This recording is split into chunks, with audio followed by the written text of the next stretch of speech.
Hi, I'm Ben Jack. Welcome to Advanced Passion, the show where I invite a guest to come and evangelize me about something that they are passionate about. It could be absolutely anything at all. It could be the latest movie they saw, the latest restaurant they dined in, their favorite place to visit, a person, a philosophy, an idea. I don't know, whatever they are passionate about. I'm happy to hear about it, to be evangelized about it, and then to see if we can make some connection points to the human experience and to this precious gospel that we have to carry into the world. Don't forget, if you don't want to miss any of these great conversations, you need to get yourself subscribed to this channel. And if you give us a like, that helps other people to have this video recommended to them. So be sure to do that. I promise you, I don't want you to like just so that I feel better about these videos, maybe a little bit, but mainly because we want people to be able to see them and have them recommended in the algorithms of the technology world. And of course, you can get in touch with us in the comment section below. Let us know what you think. Ask us any questions.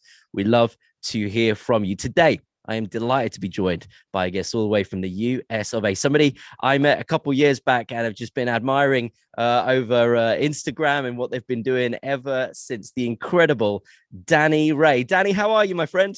I'm doing fantastic. Thanks for having me on, Ben. It's a joy to have you here. And Danny is an incredible illusionist, an author, a speaker, an evangelist, someone who is passionate about getting the gospel out into everybody who will have ears to hear it. Particularly has a lot of opportunities to talk to young people, don't you, Danny, through your illusion shows? But why don't you tell us a little bit? You'll do a much better job of introducing yourself than I ever could. So tell us a little bit about what you got going on over there in the States, your ministry, your family, all of that good stuff. Yeah, so for the last 20 years, I've been sharing the gospel through illusions. And so I've been on the road pre-pandemic where I did about 170 shows a year in opportunities from like the Magic Castle, which is the most, the world famous Magic Castle, most exclusive magic club in the world. And then, we've had opportunities to go on Penn and Teller recently, which are two magicians. They have a show called Fool Us, and I had the opportunity, attempt to fool them. We could talk about that in a little bit. And then, yeah, so we've been to all 50 states, 4,000 some shows now, and God has been gracious to just keep opening up doors. Even through the pandemic, we ended up doing a lot of Zoom events, and now we're back on the road. Thankful to be in person. It's so different. Absolutely. And then, yeah, as far as like family, we just celebrated 25 years of marriage and wrote a marriage book called No, I Can't Make Your Wife Disappear. So it's a magician's guide to a magical marriage. And I have 3 kids. My oldest is 22. He's in grad school now. He's doing his grad work in pure mathematics, fun stuff. And then my middle one, Spencer, he's at California Baptist University, and that's close to where we live in California. And he's also studying mathematics and Christian studies. And then my youngest is 16, Caroline, and she is at home with us still. She's a junior in high school, and yeah, thankful for the team. We met a couple of years ago. We were both at an event in Canada, and you were there to perform your show, and I was there to play some DJ shows for this big youth camp, which was really fun. And it was so great getting to meet you and getting to know you, and to see the show that you did. And I was so blown away by the show because first of all, the magic just blew my mind. I couldn't believe what I was seeing. The illusions were just so incredibly good. But what impressed me even more than the world-class illusions was how you incorporated the gospel into every part of the show, not just as an element at the end, but every part of it was weaved in and creatively used for the glory of God. Why have you put so much time into making sure that the gospel is present, not just as a moment within it, but all the way through? Yeah, to me, it's that interweaving the gospels like super important. Is like people love a magic show, and they have this deep desire to be filled with something. They don't realize that they want to be filled with God. They want, that God's designed us to be in relationship with him. And so like any type of missionary work, I'm trying to bridge the gap between those two. And so taking something that's really fun in our culture, sleight of hand, close-up magic, we have the cameras, to zoom in and, throw it on giant projection so everybody can see. But then being able to share truth and hope and grace reminds him, like, in the middle of astonishment, that they could be in awe of who God is and be reminded that in the middle of their mess, in the middle of the situations they find themselves in, that God's for them and isn't going to give up on them. And so for me, it's about intertwining those two and trying to figure out how could I create it in the most creative way, engage them with the gospel. And I think that's just part of how God's designed me, is to create visual ways. I did that when I was doing youth ministry in the local church. I created an event called Surprise Night, where we were creating like these visual experiences for people to go through to remind them of who God is. And so like one of those was, and this is back in the 90s, I took all these old TVs, like I called everybody in the church, bring in your old TV. And we like had a whole wall of these old TVs. It had like that white noise going. And then there were two people on stage that had different ideas, and they were just arguing back and forth. So you have like all of these noise, and the kids are like, what's going on? What's going on? What's happening? And everything went dark. And then there was like a pin light on one person just sharing, an inspirational like message of the gospel. I don't remember exactly what it was, but I remember in that moment, everybody went, whoa, and so it's been a part of like my DNA from the beginning, is trying to create moments of astonishment and wonder for people to draw them closer to God.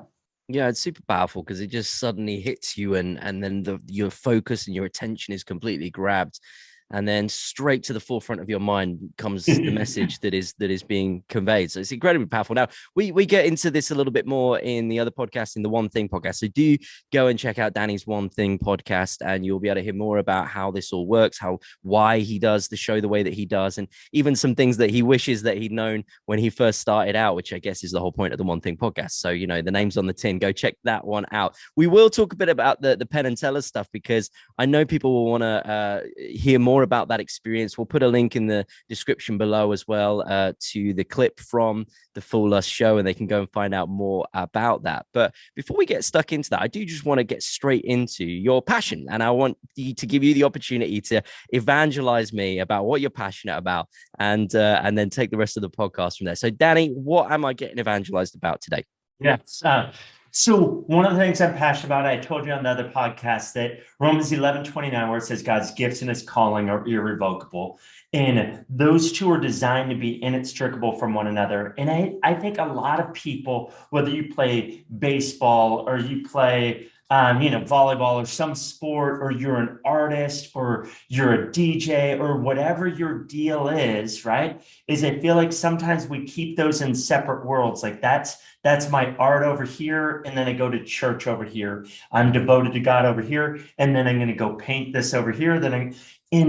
I am just passionate about seeing people, whether they're great at business. It's like, how do you take your business? How do you take your art? How do you take your sport and figure out ways to communicate God's grace and love and truth through that, and take that, and not just after, but figuring out how do you blend that on the field? How do you blend that on the canvas? And so that's what I'm passionate about. And I've taken the last 20 some years to really develop that in my show. And I'm always looking for new ways to, like, how can I take a piece of, in my case, like magic, and put a message to that. Now, here are my convictions with that. My conviction is I'm going to take the absolute best possible trick I could do and put the best message I can with it. The reason why is I think I've seen so many times people take like a subpar trick. It's like, okay, and they throw this message on top of it. And I want the person I'll just say, like, hates God, or is adverse to God, or is, arm's length from God, or feels like, the church would fall apart if they walk through the church, which is such a funny idea when you know who God is and how he pursues the broken and the lost and the people that are so far from him, and he's in pursuit of them. But that's a different conversation. So I want that person to go like, this is the best trick I've ever seen, and I'm willing to listen to it because of the content of the magic side of it. And so that's that's how I approach that. And that's my challenge for other people, is not to take, something they could do in their sleep, but take something that really shows off your art or your skill and figure out how to combine that with the message. Yeah, that's brilliant. I guess in a lot of ways we could say then that your passion is essentially for excellence, but not Yeah. for its own sake. Yeah. Excellence for the sake of the gospel. So excellence always points back to who God is. Yeah. Half of what I do, like there's no message to it. There is, we're having fun, we're bringing joy, we're doing things that are excellent. But I think just seeing a magic show points to the wonder that's all around us in creation that we forget about. Like, why is it, that if I took a card, just for Here we fun. go. I didn't know we were actually going to get some illusions today, Danny. This we is could exciting. do it. But if I took a card right now and you could see there's a hole going, right through the center, or is there, right? So, right, we could take an illusion, right? And you go, oh, I see a hole going through, and we could instantly, change things, and we go like, what, what? And obviously I could show you more, and we could like, do some things that are mind blowing, right? And we're like, what's happening right now? But why is it when we see a sunset or a sunrise that it doesn't make our jaw drop, or seeing the ocean, or seeing the moon at night, or the stars?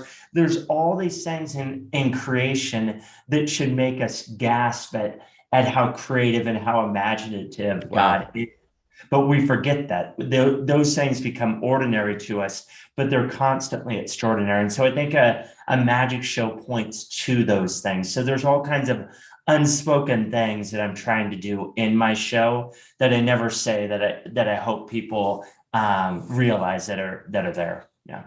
This feels like a good place to talk about Penn and Teller then, because you're saying there that one of the reasons why we struggle to sometimes look out the window and be wowed by a sunset is because it becomes a little bit too familiar to us. You, as somebody who's been engaged in magic and that whole world for years and years and years, there must be a certain level of magic at which you're like, just, oh, it's just very ordinary and normal, and it doesn't wow you. But there must also be things where you're like, oh wow, that's amazing. And I guess stuff even that is how it's done, but it still wows you and impresses you because of the technique and the skill and whatever. And I think whenever I watch Penn and Teller fool us, and I like that show because I like their enthusiasm for magic, and I like their enthusiasm for their craft, that they still have a lot of joy and wonder for their craft, even though they often know exactly how it's done. They're still super appreciative of what's going on. And so we can talk a little bit about Penn and Teller, but also at the same time, and your experience on it. But also, I'm just interested by this idea of how do we maintain like a Danny Ray with magic, or a Penn and Teller with magic perspective with God's creation, and God, how do we not lose our awe and wonder for even what has become quite familiar to us? Yeah, so I think the key to that is it's how you approach an experience, right? If I'm approaching the magic experience, I'm like, okay, I'm going to figure out how this is done. Or the other side of that is I know how, like I've read so many books and I've studied magic for, most of my life.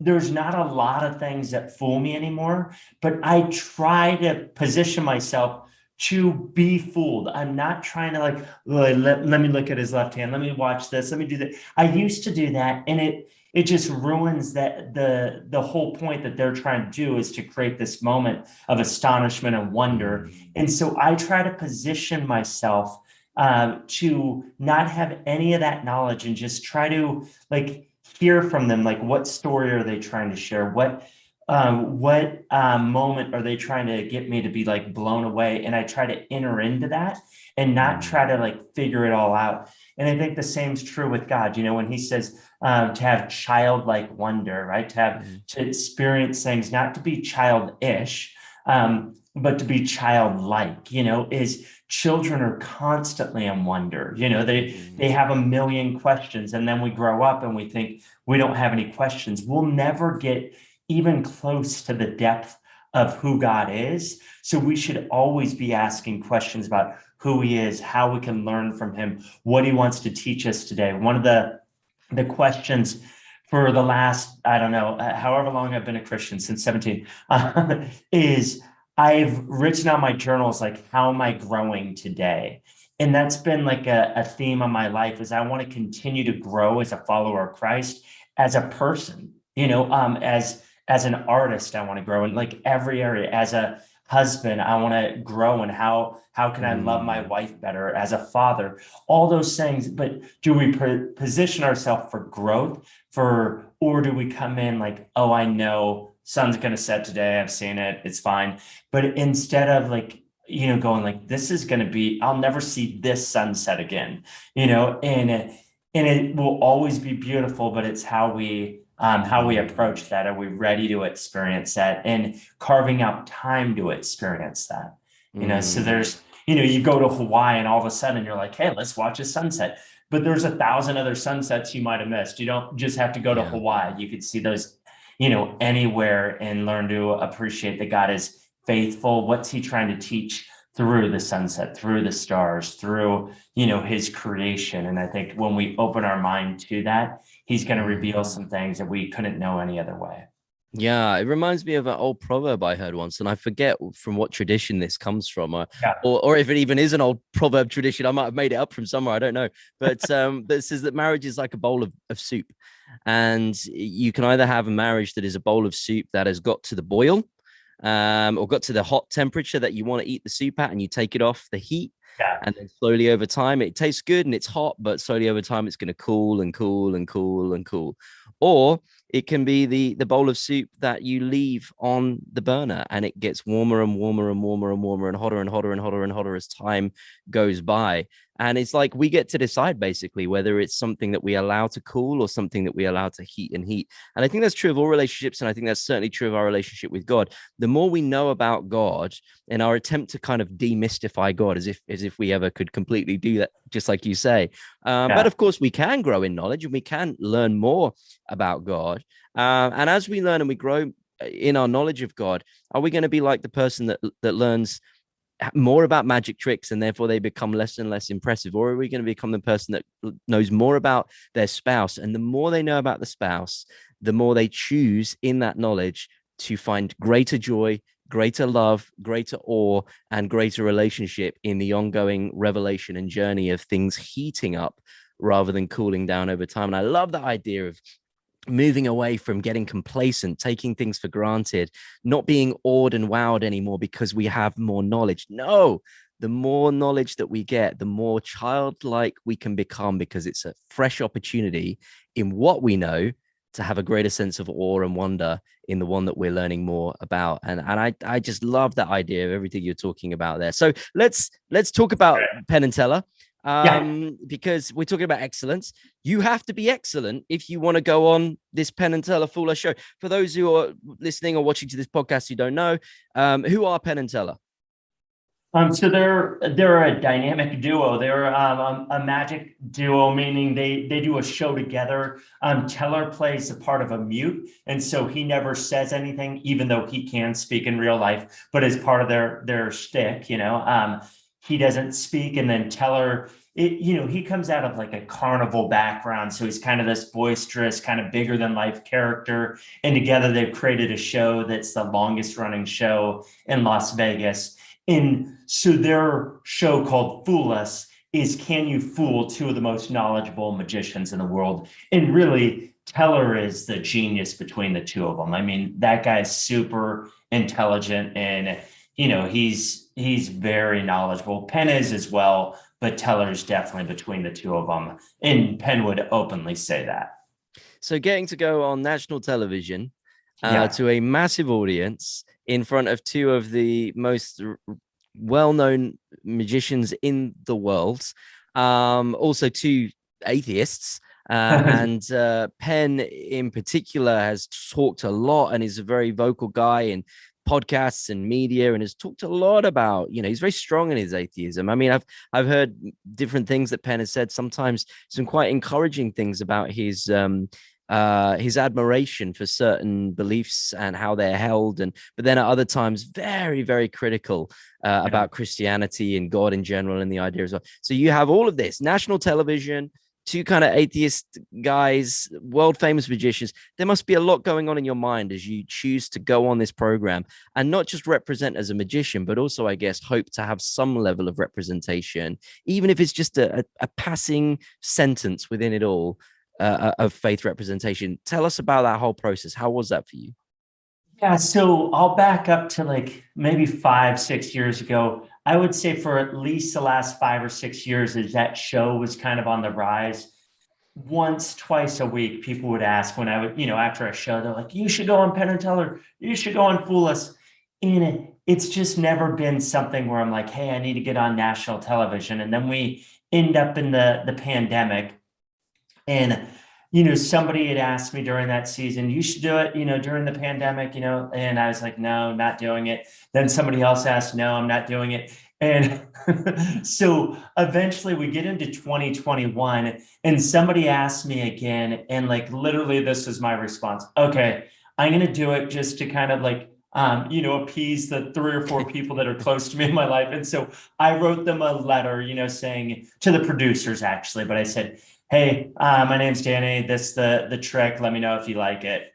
Thanks. Like that was it. It was like, and my manager, she was like, what are you doing? Like, you had me read 1,000 things. You didn't let me read this one, and you didn't like let me write it up or like, shape it or something. I just said, let me know if you like it. Thanks. And they get thousands of these submissions in they're only able to take a handful of those. And so that was on February 27th of 2021.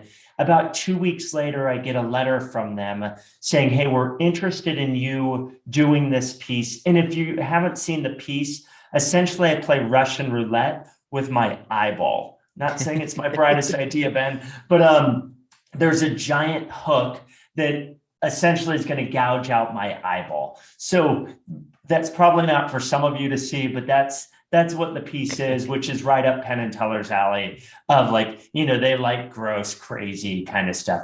Anyways, so a couple of weeks later, they write me back and they say, hey, we're interested in this piece, but performing it for Allison Hannigan and Penn and Teller. So you would do it for Allison and Penn and Teller would be in the room, nobody else.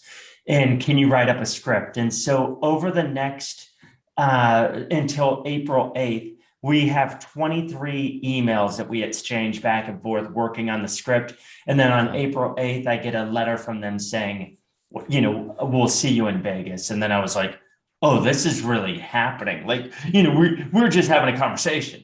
But now I'm like, how do I fool these two guys? The piece that I designed wasn't designed to fool. It was designed to be intense. It was designed to be all these other things, but not to fool two of the most knowledgeable magicians. So I'm like, So the next morning I woke up and I'm like, how do I fool them? Next day, how do I fool them? So this is like, if you're looking for opportunities to like, how do you engage that the creativity or the gift that God's given you, and how do you figure out the gospel and blending those two together? This was my process. As I sought out wise counsel, and I went, okay, who are the most knowledgeable guys I know that could help me to fool them, right? And so I met with some of those guys, and then I had to take what I knew to be like a good method and put that to death to create a better method. And that, after doing this piece over 1,000 times,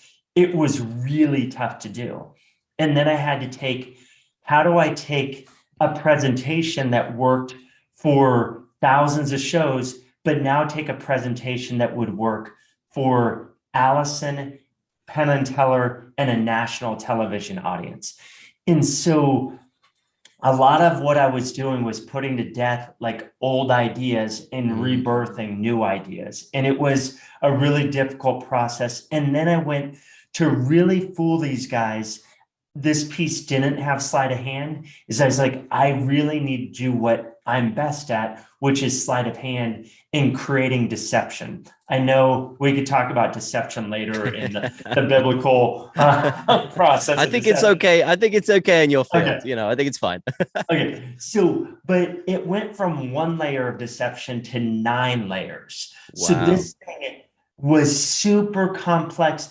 It looks simple, but the behind the scenes, it's super complex now in knuckle busting sleight of hand that, okay, here's something else that if you've seen the show that you would realize is going on, but you're not really aware, is there's 31 cameras that are all around you. There's Wow. probably 25 some in front of you and then several behind you. And so when Penn and Teller are talking about the piece of whether it fooled them, they're looking through their iPad at all the different angles. So I knew I can't just fool them from one angle. I have to fool them from every angle. And Wow.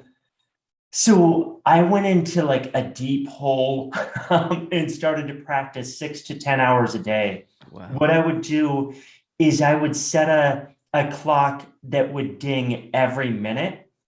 And so I would work on, it was a 7 minute routine. I would work on the routine for 45 seconds at a time with the new moves and the new things that I had developed. And so I'd work on that for 10 hours a week at a time and have that 45 seconds. Okay, I have the new presentation, I have the moves. I'm going to move on to the next 45 seconds. And so for 70 days, that's how I operated, was to Wow. develop that new routine until the day of the performance. So yeah. It's incredible. And then you finally get in front of them. And this was probably a good point for people to pause this podcast, stop listening, stop watching just for a moment. Don't lose your place in it, and go and check out the Danny's appearance on Penn and Teller. And then, you won't have it spoiled for you as we talk about how it went right now. Plus, you'll have a better understanding of what Danny's talking about because you'll be able to see it. I mean, I'm guessing, Danny, people are going to work out that you didn't gouge your eye out by the fact that you've got two eyes right now, unless one of those is a glass eye, or you've had Won't surgery since. realize. So people go away, watch it, then come back and we'll pick it up. Right. So Danny, so you went on the show. How was it when you actually got there? What was the experience like? And for somebody that is so passionate, your whole reason d'etre is to bring the gospel in. How was the whole experience for you? Yeah, so it was a great experience. So I flew in 3 days early, and that was by their request, is they want you there a day early before the filming, and then you film for 2 days. So that third day being the day that you perform for Penn and Teller. The day before that, you're filming the 1 minute video. And so it's really in that 1 minute video that I give like inclinations of the gospel and the story of talking about my two fathers, and and one that was absent, one that's present, and then talking about the importance of being present and in the moment. And when we look at being present, I think that is part of the gospel is we have to learn to be in the moment and not just worried about the future, but going like, what's God have in store for us today? And so when I arrived, they asked that you don't have anybody with you due to COVID. And so I got to my room. I almost never iron my shirts. That's just a reality. I didn't iron this morning. It's just on my body. But I was like, okay, I have an entire day to prep. And so I ironed all my shirts, and then I had 7 of them. Yeah, long story, but that 1 minute video, I changed shirts. It took 6 hours to film that 1 minute video and changed Wow. 6 times throughout the day. And then I started to work on the routine at the hotel. I set up a mock table and started to work on it and, make sure that I'm ready for that, and rehearsed it all day and every chance I got, day and night, until the day of the performance. And the day of the performance, what happens is you have I'm going to say a fake Allison that comes out for rehearsal, and I did the piece with her. Now, keep in mind, I've done this piece probably once or twice a week with the producers and several other people that are on the Fool Us team. And they would, they would stop and go, okay, let's try this. Oh, what if you did this line? Okay, what about this? Do this. And so I go to do this and I just blank. Like I just totally forget one of my lines. It's a line where I say, I only have one shot to get this right. And I ask the producers, I know they're out there all, I can't see any of them because all the lights are on me, but I say, can somebody give me the line? I can't, total silence. I'm like, oh, great. And so I'm like, seriously, I don't have the line silence. I'm like, okay. So I just make something up and finish. And then they said, hey, we're bringing Penn and Teller out. You're not going to be able to like ask for a line. You just need to go on. I was like, all right. So I walk backstage, and I don't know if you're familiar with Hamilton or not, but my kids have loved Hamilton and they know all the music. And I've seen it now, and I've known the music for years, but there's the I'm not going to miss my shot. Right. And so I'm literally backstage because my line's similar to that. I'm like, I'm not going to miss my shot. I'm not going to miss my shot. I'm not going to miss my shot. And then I hear Danny come out. And so I come out, and Penn and Teller are both there. The lights are down, so it's not like full stage lights. And Teller, who I've never heard speak, he's like, "Hey, Danny." I'm like, "Hey, Teller, how you doing?" He's like, "Doing great. Have fun out there." I'm like, "Thank you." And then Penn, says some other things that are similar of like, "You're gonna do great. Looking forward to seeing you." And then they start talking amongst themselves. Allison's talking to a stage manager, and then the lights come up. And then what you see in the video is kind of what you get. Is she comes over, I do the whole piece. There's parts they cut out of it, but I would say they kept 90% of it. Mm-hmm. And then what's different on stage versus what's on television is when Alice and I have the conversation.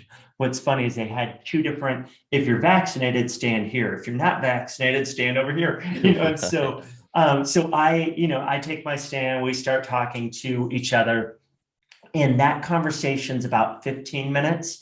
And then the conversation with Penn and Teller is about 15 minutes. We're on television, it just looks like they whisper like, psh, yeah, psh, okay. And then they go back and they say how they think it's done. But the conversation's actually about 15 minutes that they have on their own. And there's a producer and the magic consultant listening to that, and they know the method. And so they listen to it and go, okay, are they on track? Are they off? And so after that conversation, they basically say, are we anywhere close? And then they will reveal the secret, or they'll say, yeah, you guys got it. But they're basically listening to that whole thing to see how close they are. And then Penn and Teller make a decision like, okay, that was 70% of it. We're going to say that didn't fool us, or they're going to say that we only got 70%. It did fool. So it's kind of in their court of whether it fools them or not. They could ask for the entire method and go like, no, we got enough of it. Or they could go, no, that one thing really does matter. So they didn't, or we were fooled. So then they come back, and then you see like that conversation that happens between, Penn and Teller and myself. And then, and if you haven't watched it, it's about to be spoiled. Now's your last chance. But so thousands of people audition for this thing. A handful of people get on. About 10% of people fool them, and by God's grace, I fooled them. And it was a great moment to just go like, okay, God, thank you. And yeah, we could talk about that moment too, because there's an interesting thing that happened in that moment. But questions, thoughts, ideas. I love all the like just the behind the scenes stuff, because again, when you watch these shows, you're aware that there's editing and stuff going on, but it is interesting to know just how much behind the scenes kerfuffling is actually going on. But talking about behind the scenes of you even getting to the show, you had at least one person in your life that was recommending that you didn't do the show. And I find this really interesting because you went on the show, you won. That is undoubtedly going to open up opportunities for you to go play shows where you can do your whole gospel presentation. And more people, I believe, are going to hear the gospel through your shows because of the success of your appearance on Penn and Teller, which is amazing. And I just all glory to God for that, right? It's so cool. And yet, even when we have success in our evangelism, even when we step out into where we believe God wants us to go, there can be people around us, not even bad, negative people, really loving, well-intentioned people in our lives that can still sometimes be out of step with where maybe we're at and maybe where we feel that God is calling us. You can actually say to us, look, I'm not sure that you should go down that road. I'm not sure if you should take that opportunity. And of course, it's good for us to listen and it's good for us to pray. But you had that in this situation, didn't you? Where someone was actually saying to you, look, I strongly advise you to pull out of this thing. What happened in that situation? Yeah, so like I said, we had 70 days from the time I got the email, we'll see you in Vegas, to performing. So I'm 60 days into that journey. We've been praying about it almost daily, if not daily. We're well invested in terms of working on the routine, rebirthing it, all those things. And then I get a call from a friend of mine that's another magician. He knows Penn and Teller really well. He's performed with them numerous times, and he's experienced some of the cruelty that they can be towards Christians at times. I don't want to say that's, everything they do Sure. towards Christians. There's been, some good things, some bad things, but he's like, I highly recommend you throw in the towel. Here's why. And I could, I want to encourage you to pray about it. And so we took time to continue to pray about that, but really felt like God was calling us to be in the world, but not of the world, to be a light in the middle of the darkness, to do this with Penn and Teller. And so I call him up the next day, tell him that, and he prays over me. And, but he definitely like warned and had concerns. And so that led me down. Oh, and one of his questions was, do you really want a giant FU trophy? A fair question. And I was like, Yeah. kinda. I didn't say that to him, but I was thinking, kinda, but this trophy, it says fool us, but obviously Penn and Teller being who they are, there's another message built in here. Well, I start reading through the book of Romans, and I get to Romans chapter 8, the day that I'm going to perform. So I have a Zoom call with several people that are going to pray over me that morning. So they call in, they pray over me, and then I start writing up a prayer, and I'm reading through Romans chapter 8, where it says, if God is for us, who can be against us? If God is for us, the giant FU, I was like, God, you're in the business of like turning things upside down. Like in Acts 17:6, it says these men turn the world upside down. I'm like, God, I want to be a part of those men that turn the world upside down. And so in my prayer, and it's a pretty long prayer, but part of that prayer was saying, God, if you allowed me to win today, because I was performing that day for Penn and Teller, I will turn the trophy upside down to represent that you are for us and that you redeem things. And so this is what I have in my head when I'm, talking to Penn and Teller. I'm like, if the trophy comes down, like, where do I put it? How do I grab it? How do I turn it? Like, I had practiced, like, kind of in my head and a little bit in the room, like, okay, I guess I could, so yeah, sure enough, when the trophy comes down, I'm like, thank you. And I walk off stage.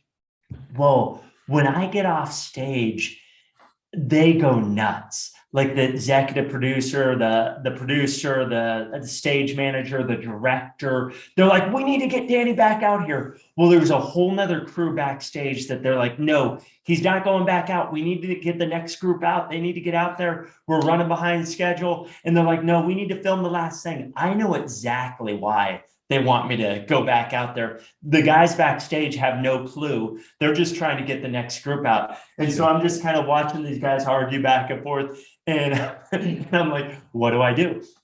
And they're like, oh, you're staying here. That's what you're doing. And I'm like, okay.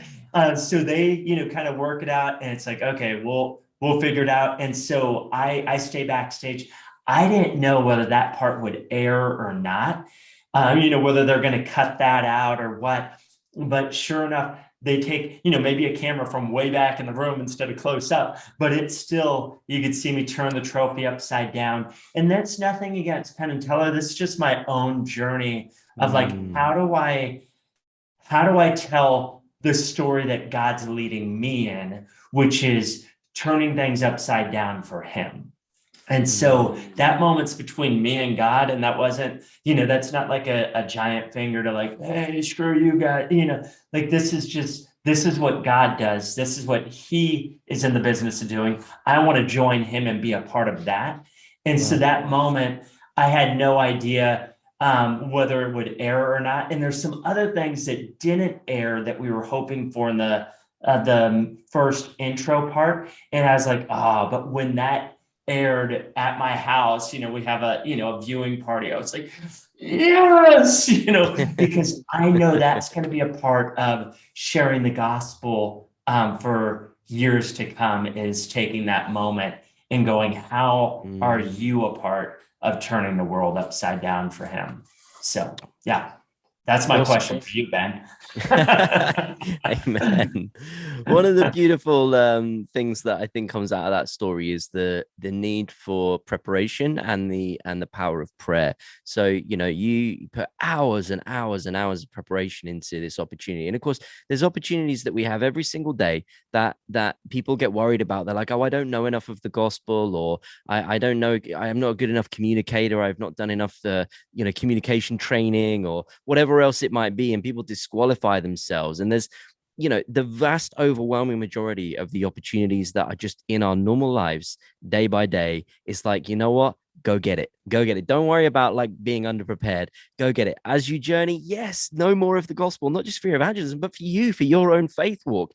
But know as much of the gospel as you possibly can, its tenets, its precepts, its truth in your life, that you're able to know it richly and deeply, so you can explain it with simplicity in any situation or to anybody that would come asking, or any opportunity that you have day by day. But don't wait for 5 years of seminary until you start sharing the gospel. Like, you can go and tell somebody a little bit of your faith journey right now, what you understand of the life, ministry, death, resurrection of Jesus, all of this stuff. Just tell them what you know, and then resolve to know a little bit more the next day and a little bit more the next day, and keep growing in that way. So don't ever let preparation stop you from going, and yet recognize within all of that there are also some situations in life, like the one that you experienced with Penn Teller, that will require an extra level of special preparation, attention to detail. What would be your encouragement for people in life in finding the right tension between those things? Not being so bothered about prep that we miss the opportunities that could be taken today, but also resolving to be prepared for perhaps some special situations that God might have ahead of us. Yeah, I think we underestimate the power of our own stories. Is we don't have to know every verse in the entire Bible to go share our faith. We have to go like, this is my story. This is how God's changed me. This is where I'm at. And then somebody asks a question, what about this? And you're like, oh, I don't know. But let me look at that with you. Let's explore that together. Why don't you do a Google search? I'll do a Google search. Let's meet back together for coffee next week. And I'd love to hear, maybe how God's speaking to you, or maybe how you feel like, oh, he definitely isn't real. And I could talk about, how Sure. I've seen God to be real in my life. So I think those are conversation points, and they're story driven, but I think we undervalue, and a part of that's our own insecurities sometimes with who we are and who God's designed us to be. But I think it's kind of like Adam and Eve. The first thing they do is they go into hiding, right? And as followers of Christ, I think God's calling us out of hiding and to be authentic with who we are, which isn't perfect, but it's struggling in this life, but it's letting people in. And I think the more transparent we are, the more authentic we are with people, the more they're going to see the genuineness of our faith, instead of the opposite, which is what we feel like. If we show that we have any cracks or brokenness or problems, then they're not going to believe that God's real, because we're struggling, and we might not feel like we're the most faithful, but we don't have to be the most faithful. God's the one who's faithful, right? And he's going to show his love. And oftentimes that's going to be through us, but we have to be willing. And then in terms of the special circumstances, I think those are things that we just have to tune into what God's doing around us. And one of the questions I ask every day, or I'll say almost every day, as I'm just spending time in the Word, is like, God, what do you want me to do today? And I really try to listen. Like, oftentimes it's like, email. like just normal, like to-do items. But other times it's like, hey, call your mom today. Call this person today. I'm like, okay, I wasn't planning on doing that. But I just try to like trust that if I'm in God's word, I'm praying and he brings somebody to my mind, that there's a reason for that. I'll write that down. And so those are things that I think just being sensitive to God's spirit and then acting on that can lead you to some of those special opportunities to share the gospel and to prepare for those. And then I guess as you, like you say, become aware of the possibility of that opportunity and that calling on your life, it's then trusting in the partnership with God for him to use the faculties he's blessed you with, but then to take you so much farther beyond those by his spirit's power to be prepared. But there are some things that God isn't going to do for us, isn't there? There's some things that God expects us to do, to be diligent, to operate with zeal, and to be prepared in season and out of season, as Paul exhorts Timothy to do, to be prepared to give a defense, as Peter says in 1 Peter 3:15. Always be prepared to give a reason for the hope that you have. And I guess it's not just preparing ourselves with apologetic knowledge or theological knowledge, but sometimes being prepared for the opportunity. And if that opportunity is to impress Penn and Teller, it's, well, preparing your magic show. Or if it's, for your boss in your business, then be diligent and prepared in the work that your boss is expecting you to do. And as you show that you are a diligent worker, so also it will build trust that the other areas of your life may be trustworthy as well, and so on and so forth. But I'm also really interested by the prayer aspect. You were covered all the way through this journey by prayer. Yeah. One of the things that I would just encourage people that are like, searching for those opportunities, maybe you have a new business idea, whatever that is Jesus talks about that we ask, we seek, and we knock. And so all three of those being a part of prayer, but sometimes sometimes we forget to ask. And if we ask, says he'll give us wisdom, that he'll give us understanding. So we have to ask, but sometimes we need to go seek out those opportunities and knock on some doors. And I think those are things that sometimes we think, well, I'll just pray about it, and then God's just going to show up and it's going to happen. And we're unwilling to go seek out and knock on some doors. And I think those two, or all three of those, are happening in tandem, that those are intertwined together and help us to experience what God has for us on any given day or any given opportunity. Yeah, well, and that's a great segue into then the wider conversation around prayer, is that you were having people, even on the day of the event, getting on a Zoom call, having people cover you in prayer. And I think sometimes we can think about like prayer in our witness and our evangelism as, I'm going to pray for an opportunity. We can think about, I'm going to pray for the person, and that's wonderful. We definitely should be doing that. We pray for, God, soften their heart, speak to them, breakthrough in their life, bring them to salvation. We can't do this, only you can. These are all wonderful prayers. But I think there's also a lot to be said for kind of prayers of empowerment on our behalf, prayers of sustenance, prayers of God, take us beyond our ability, protection, absolutely, wisdom, all the things that you're just talking about there. Yeah, it is prayer. I think we underestimate prayer. It's our greatest resource. God is on our side. God is for us. And if he's for us, who could be against us? And so as we're praying, we're literally like asking God, and God has the power to open up the doors, to open up the floodgates, to give us the right opportunities. And that's what I think sometimes we forget, is like prayer is transactional in terms of like he's hearing from us and we're hearing from him. And there's this relationship that's being built there. And so it's not like this, like obviously not like at the gumball machine where I just ask and he delivers. There's times we get no's from God in prayer. But when God decides, I'm going to act on behalf of Ben, and do something incredible for him, there's nothing that can stop that. But what can stop it is we choose not to pray, or we choose not to believe that God's going to intervene. But that's what God has been doing from the beginning of creation, is intervening in incredible ways. And I love that God, steps in to do things all the time throughout the scriptures and in our own lives as well.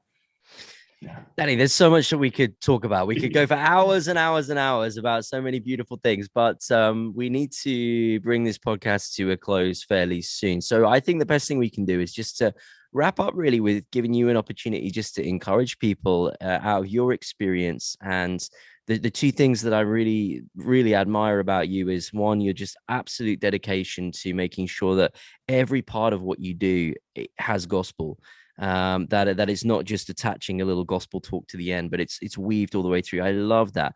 And then the other thing is your willingness to put yourself into challenging situations, daunting situations, and to actually not make that situation about you. I know you didn't go on Penn and Teller to get famous. Actually, I know from conversations that we've had that couldn't be further from the truth. It's you want to get away from the fame side of things, but you're prepared to put yourself in that place so that in some way Christ can be revealed, that we become all things to all men in order that we might save some. And I really love and admire those qualities in your evangelism. And out of those things and out of your experience, what would you want to encourage our listeners and viewers with in their own witness into the world?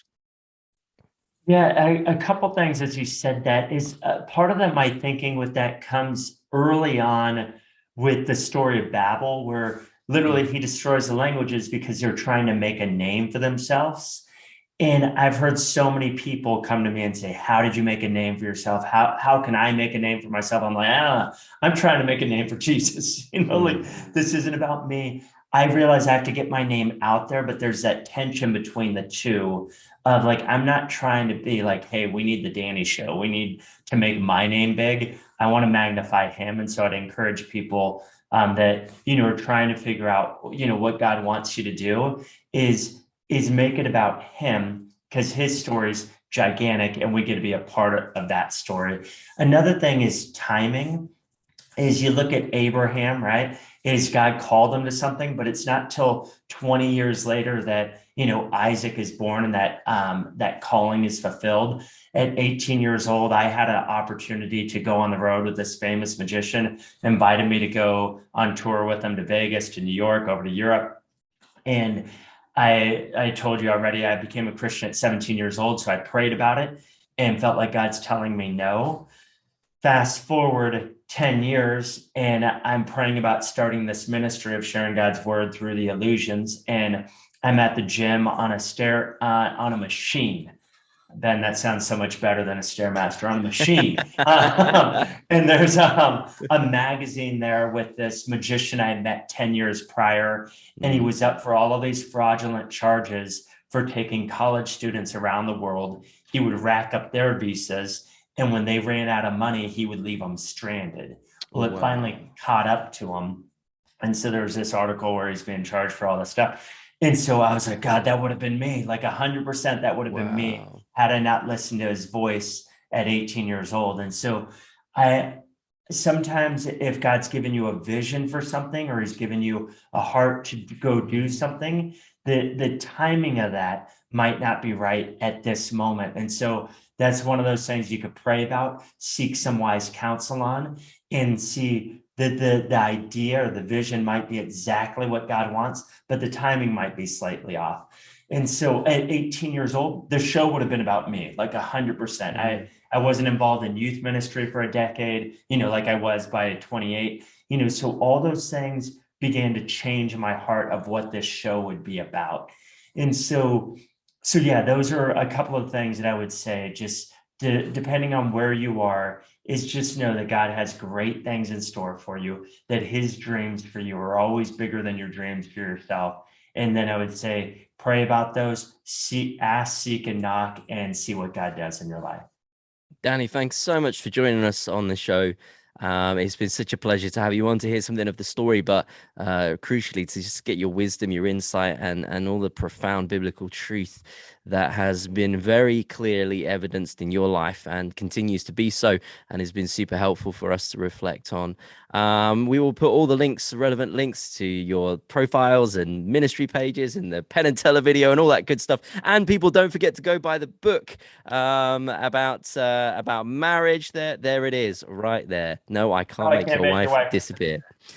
Do go grab yourself a copy of the book as well. And as ever, don't forget to subscribe to this channel so you don't miss any of these great conversations. Give us a like, leave a comment in the description of the comments box below, and we will catch you next time.